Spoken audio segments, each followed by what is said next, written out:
40% fewer people coming across the border illegally. That's better than when he left office.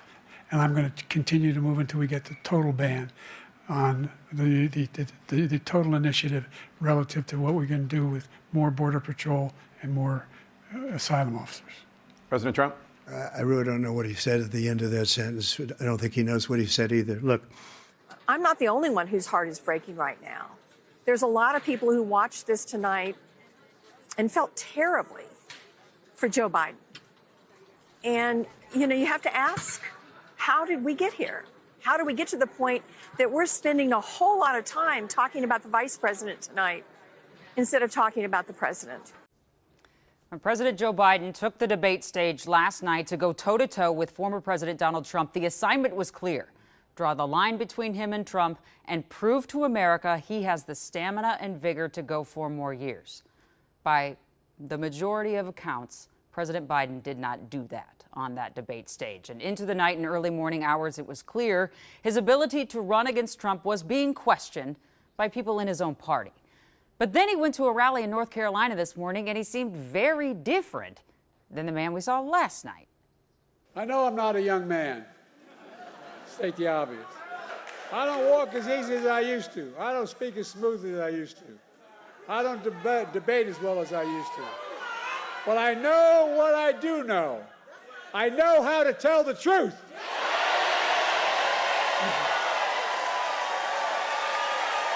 I know right from wrong. And I know how to do this job. I know how to get things done. And I know, like millions of Americans know, when you get knocked down, you get back up.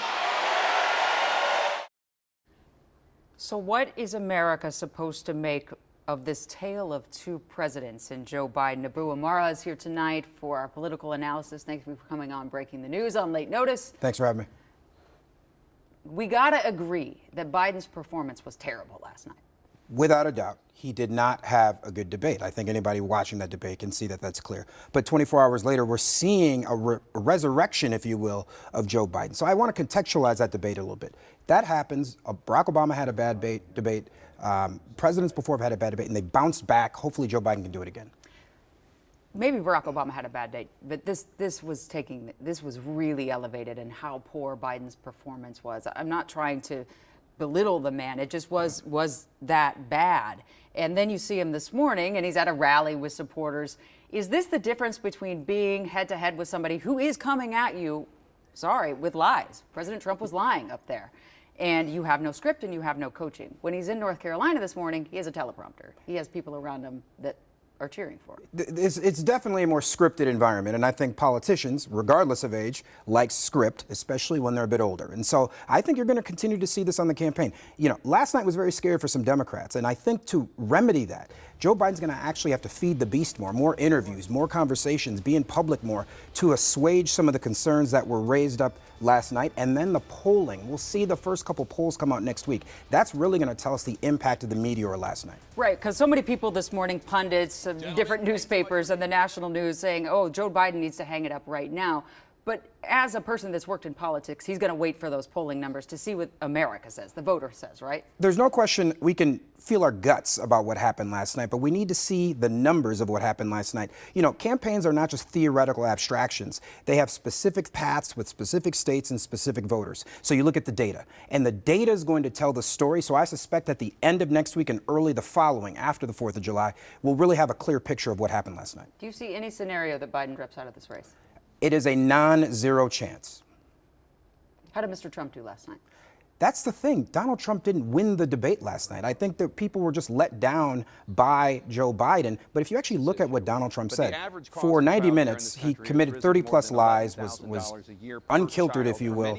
And so I don't think he won the debate at all. So what does that say about us, the American electorate, and us, the media, too, right?